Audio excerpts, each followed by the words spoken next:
بسم الله الرحمن الرحيم.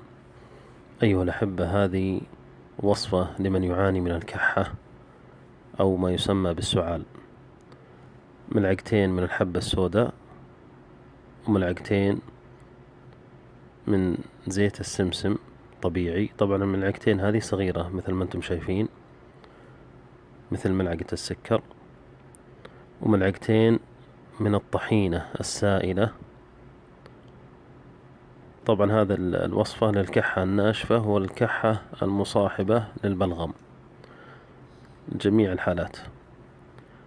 وملعقتين أيضا من الزنجبيل المطحون بودرة، وملعقتين من زيت الزيتون، وأيضا لابد يكون طبيعي، وإن كان مقري فيه أفضل.